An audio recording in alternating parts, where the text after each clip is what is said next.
Hello and welcome students. आज हम जिस पाठ की चर्चा करेंगे उसका शीर्षक है केवट प्रसंग रामचरित मानस।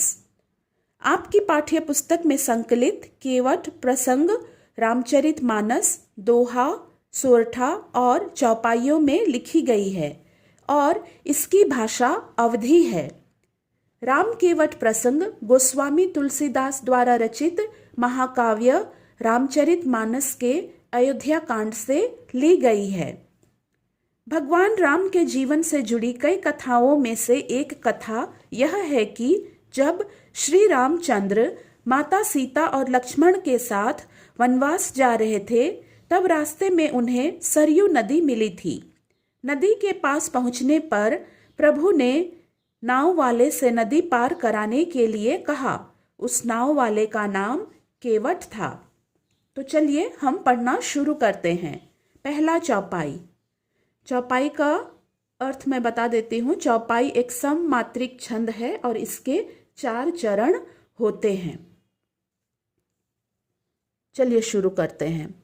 जासु वियोग बिकल पशु ऐसे, प्रजा मातु पितु जी हही कैसे, बरबस राम सुमंत्रो पठाए, सुरसरी तीर आपू तप आए। कठिन शब्द। जासु का अर्थ है जिसका, विकल का अर्थ है व्याकुल, जी हही का अर्थ है जिएंगे, पठाए का अर्थ है भेजना, सुरसरी का अर्थ है नदी और तीर का अर्थ है किनारा। प्रसंग। इस चौपाई में कवि तुलसीदास जी ने श्री रामचंद्र जी के वन गमन करने एवं अयोध्या वासियों का राम के प्रति प्रेम का वर्णन किया है। व्याख्या। प्रस्तुत चौपाई में तुलसीदास जी ने श्री राम का माता सीता और लक्ष्मण के साथ वन की ओर प्रस्थान करते समय का वर्णन किया है। श्री राम के वियोग में अयोध्या के पशु पक्षी कितने व्याकुल हैं। उसके वियोग में वहाँ की प्रजा और उनके माता पिता कैसे जीवित रहेंगे। सुमंत्र जो राम सीता और लक्ष्मण को कुछ दूर तक छोड़ने जाते हैं लेकिन वापस अयोध्या नगरी नहीं लौटना चाहते हैं। श्री रामचंद्र जी ने जबरदस्ती सुमंत्र को वापस अयोध्या लौटाया और स्वयं गंगा जी के तीर पर चले गए। दूसरा चौपाई। मागी नाव न केवटू आना, कहे तुम्हार मर्मो मैं जाना, चरण कमल रज कहूँ सब कहई, मानुष करनी मुरी कछु अहई। कठिन शब्द। मर्मु का अर्थ है मर्म या भेद, रज का अर्थ है धूल, सबू का अर्थ है सभी, करनी का अर्थ है करने वाला, मूरी का अर्थ है मूल या जड़ी बूटी, अहई का अर्थ है। प्रसंग।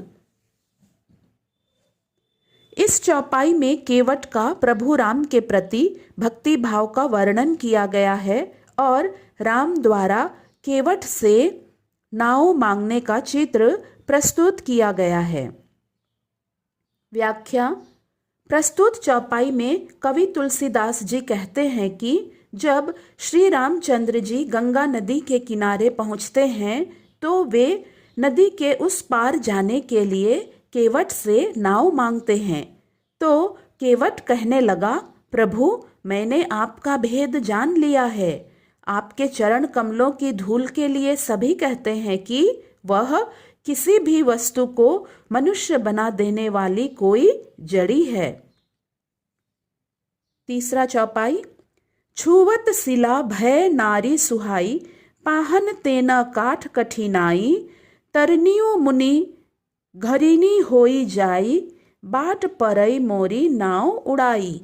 कठिन शब्द। सिला का अर्थ है पत्थर, सुहाई का अर्थ है सुंदर, पाहन का अर्थ है पत्थर, तरनियों का अर्थ है नाव, घरेनी का अर्थ है स्त्री, मोरी का अर्थ है मेरी। प्रसंग। प्रस्तुत चौपाई में कवि ने केवट के मनोभाव का वर्णन किया है। व्याख्या। इस चौपाई में कवि ने केवट के मन में जो भाव उमड़ रहे हैं उन्हें व्यक्त किया है। केवट श्री रामचंद्र जी से कहते हैं कि मैंने एक प्रसंग सुन रखा है कि आपके पैर छूते ही पत्थर की शिला एक सुंदर स्त्री के रूप में परिवर्तित हो गई थी और मेरी नाव तो काठ की है। काठ पत्थर से कठोर तो नहीं होता है, अतः आपके पैर रखने से मेरी नाव भी मुनि की स्त्री हो जाएगी और इस प्रकार मैं लुट जाऊंगा।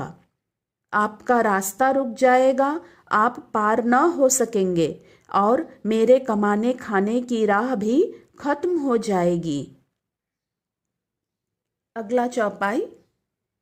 एही प्रतिपालऊं सबु परिवारू, नहीं जानऊं कछु और कबारू। जौ प्रभु पार औसी गा चहहूँ, मोहि पद पदुम पखारन कहूँ। कठिन शब्द। प्रतिपालऊं का अर्थ है पालन पोषण करना, कबारू का अर्थ है व्यापार, अवसी का अर्थ है जरूर, चहहू का अर्थ है चाहना, पद का अर्थ है पैर, पदुम का अर्थ है चरण कमल, पखारन का अर्थ है धोना। प्रसंग। इस चौपाई के माध्यम से कवि ने केवट के मनोभाव को दर्शाया है। व्याख्या। प्रस्तुत चौपाई में केवट प्रभु राम से कहते हैं कि मैं तो इसी नाव से अपने परिवार का पालन पोषण करता हूँ और दूसरा कोई व्यापार करना नहीं जानता हूँ। हे प्रभु, यदि आप जरूर उस पार जाना चाहते हैं तो मुझे पहले अपने चरण कमल को पखारने अर्थात धोने का मौका दें। इस प्रकार इस चौपाई में केवट के चातुर्य का भी वर्णन किया गया है। पांचवा चौपाई। पद कमल धोई चढ़ाई, नाव ना नाथ उतराई चहों। मोहि राम रावरी आन, दशरथ सपत सब साची कहों। बरु तीर मारहूँ लखनू, पै जब लगी ना पाए पखारी हों। तब लगी ना तुलसीदास, नाथ कृपालु पारू उतारी हों। कठिन शब्द। चढ़ाई का अर्थ है चढ़ाना, राम रावरी का अर्थ है राम की दुहाई और साची का अर्थ है सच। प्रसंग। प्रस्तुत पंक्तियों में राम के प्रति केवट के भक्ति भाव को दर्शाया गया है। व्याख्या। प्रस्तुत पंक्तियों में केवट प्रभु राम से कहता है कि हे नाथ, मैं आप सभी के चरण कमल धोकर आप लोगों को अपने नाव पर चढ़ा लूंगा और बदले में आपसे कोई मूल्य या उतराई नहीं लूंगा। हे प्रभु, मुझे आपकी दुहाई और दशरथ जी की सौगंध है, मैं सब सच सच कहता हूँ। इसके लिए भले ही लक्ष्मण मुझे तीर मारे, पर जब तक मैं पैरों को न पखार लूं या न धो लूं, तब तक हे तुलसीदास के नाथ, हे कृपालु, मैं आपको पार नहीं उतारूंगा। तो इस प्रकार से बच्चों आज हमने कुल 5 चौपाइयों को पढ़ा है। अगली वीडियो में हम आगे की चौपाइयों को, दोहा और सोरठा भी है, सबको पढ़ेंगे। धन्यवाद।